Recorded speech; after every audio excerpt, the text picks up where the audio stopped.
안녕하세요. 나무 아카데미입니다. 이번에는 인형의 집 지문을 함께 분석해 보도록 할 건데요. 지문을 자세하게 분석하기에 앞서서 전체적인 특징을 함께 보도록 하겠습니다.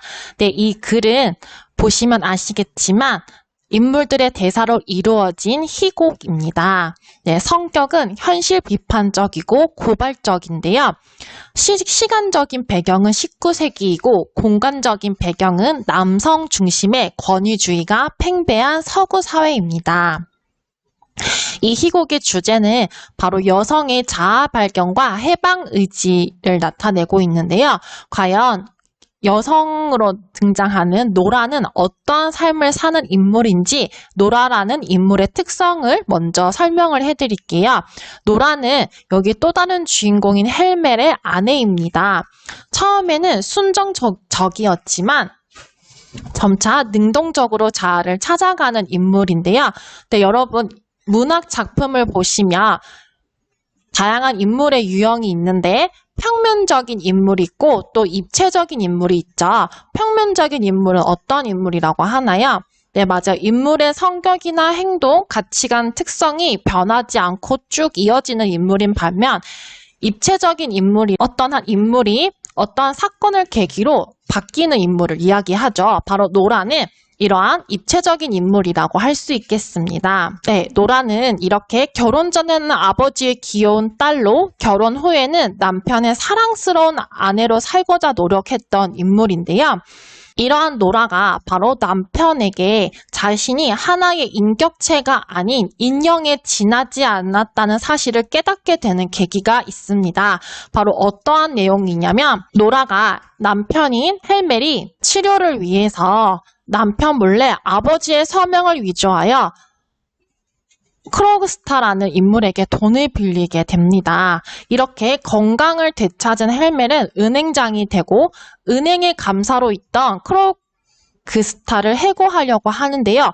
이때 크로그스타가 차용 증서의 서명을 위조한 사실을 폭로하겠다며 노라를 위협하게 됩니다.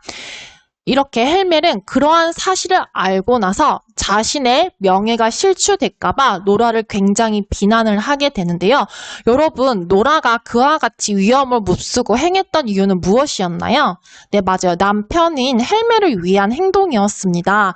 그런데 이 헬멜은 그러한 노라의 잘못을 감싸주고 이해해주기보다는 자신이 가장 중요시하는 명예가 실추되는 것이 두려워서 노라를 굉장히 비난하게 됩니다. 이러한 남편의 이중적이고 위선적인 행동에 노라는 염증을 느끼고 바로 하나의 인간으로서 살겠다라는 선언을 하고 집을 나가게 되는 이야기였습니다. 네, 그러면 전체적인 줄거리를 제가 이렇게 알려드렸는데요. 여기 앞부분의 줄거리는 중복되는 내용이니까 잠깐 넘어가고 그 다음 마지막 부분을 함께 보도록 할게요. 노라는 헬멜의 위선적이고 이기적인 태도를 비판하며 독립을 선언한다라는 부분부터 그 다음 내용이 쭉 이어지고 있는데 다 많아서 볼 수는 없고 핵심적인 인물들의 성격과 가치관이 드러나는 대사들을 함께 보도록 하겠습니다. 자, 헬멜이 노라에게 집을 나가겠다고 하니까 무엇이라고 하나요? 네, 보도록 할게요. 당신은 어린애와 같은 소리를 하고 있어. 자기가 살고 있는 세계가 어떤 것인지 이해를 하고 있지 않은 거요. 라고 나와 있습니다.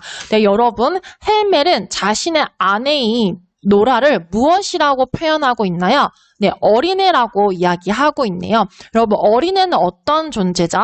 네, 맞아요. 분별력이 없는 존재라고 생각하면서 노라를 이렇게 무시하는 말을 하고 있었습니다. 노라가 이런 헬멜의 말에 그건 역시 이제부터 배우겠어요. 이 사회가 옳은지 제가 옳은 생각을 한 것인지. 네. 노라는 자신을 무시하는 남편에게 이제부터라도 배우겠다라고 주체적 자아를 형성해가는 모습을 보여주고 있었습니다. 자, 그런 헬멜에게 우리는 또 무엇이라고 하나요? 거의 머리가 돌았다고밖에 생각이 되지 않는구려 라고 여전히 노라의 판단을 존중하지 않고 무시하는 태도를 보이고 있습니다. 또 그 다음 함께 보도록 할게요. 당신은 더 이상 나를 사랑하고 있지 않은 게야 라고 나와 있는데요. 네, 여러분 이런 헬멜의 대사를 미루어 볼 때 헬멜은 바로 노라가 왜 이와 같이 나오는지 그 문제의 본질을 제대로 파악하지 못하고 있다는 것을 알 수 있습니다. 즉 이러한 모습을 통해서 자기중심적으로 문제에 대응하는 인물임을 우리는 알 수 있는데요. 자, 이러한 인물의 특성 잘 봐주시기 바랍니다. 자, 이런 헬멜의 질문에 노라는 무엇이라고 하나요? 네, 그 설명이라면 해드릴 수 있죠. 오늘 저녁에 기적이 일어나지 않았기 때문이죠. 라고 나와 있는데요. 여기서 노라가 말하는 기적이란 무엇인가요? 네, 맞아요. 아내가 남편을 위해 한 잘못에 대해서 남편이 책임져 주는 모습을 보이는 것을 이야기합니다. 이것은 바로 노라가 헬멜에게 바랐던 행동이겠죠. 그런데 반대로 헬멜은 어떻게 했나요? 네, 남편을 위해 한 잘못에 자신이 위신이 추락할까봐 굉장히 노라를 비난하고 있었습니다. 그리고 이렇게 노라가 말한 기적의 내용이 1과 2로 나눠서 세부적으로 나오고 있는데요. 네, 이 부분은 여러분들이 한번 읽어보시면 좋을 것 같습니다. 자, 그 다음은 19세기의 사회적인 모습을 우리가 대사를 통해서 확인할 수 있는데 한번 보도록 할게요. 노라의 대사입니다.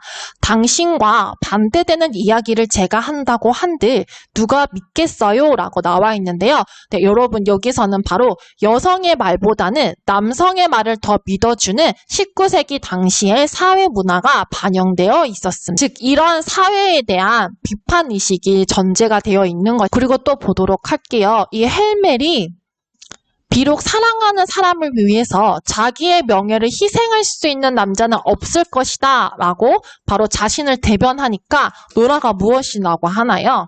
네, 그렇지만 수많은 여인들은 희생을 해왔다라고 이야기를 하고 있는데요. 바로 이 노라는 여성의 대표적인 입장에서 남자들의 자기중심적인 태도를 비판하고 있었습니다. 다음 보도록 할게요. 이 노라가 자신이 어떤 존재였는지를 이야기하고 있습니다. 단지 저는 그 전과 마찬가지로 작은 종델새고 당신의 인형에 지나지 않는 거예요 라고 나와 있습니다. 네, 여러분 지금까지 노라는 바로 이 남성의 작은 종달새 그리고 인형과도 같은 존재였는데 이러한 존재는 어떤 존재냐? 철없고 분별이나 이성이 없는 존재이자 정신적으로 자립할 수 없는 존재로 즉 다른 사람에게 위안해주는 의미밖에 없는 존재를 의미합니다. 네, 이렇게 노라는 자신이 이러한 처지에 있었음을 바로 이 사건을 통해서 더욱더 깨닫게 되고 있었습니다. 그러한 노라가 헬멜과 이렇게 말다툼을 계속하면서 결국에는 결단력 내리게 되는데요. 노라가 하는 말을 보도록 하겠습니다. 우리 두 사람은 완전한 자유의 몸이 되어야 해요 라고 나와 있습니다. 네, 여러분 완전한 자유의 몸이란 무엇이냐? 바로 서로의 의무가 사라진 존재, 즉 남성과 여성이 대등한 관계가 되는 것을 의미합니다. 그러면서 결혼 반지를 돌려주면서 자신의 의지를 명확하게 드러내고 있었습니다. 이렇게 노라가 헬멜이 끝까지 붙잡아도 결국에는 이 모든 생활을 다 청산하고 안녕하고 떠나는 모습으로 이 희곡이 마무리가 되고 있는데요. 바로 이 인형의 집이 무엇을 의미하는지 마지막으로 함께 보도록 하겠습니다. 네, 노라는 바로 아버지나 남편, 즉 아버지나 남편은 바로 남성이겠죠. 이러한 여성이 남성에게 한 사람의 인격체가 아닌 그저 인형에 지나지 않았다는 사실을 깨닫게 되는 것입니다. 따라서 자신의 살던 집을 바로 인형의 집이다 라고 표현한 것인데요.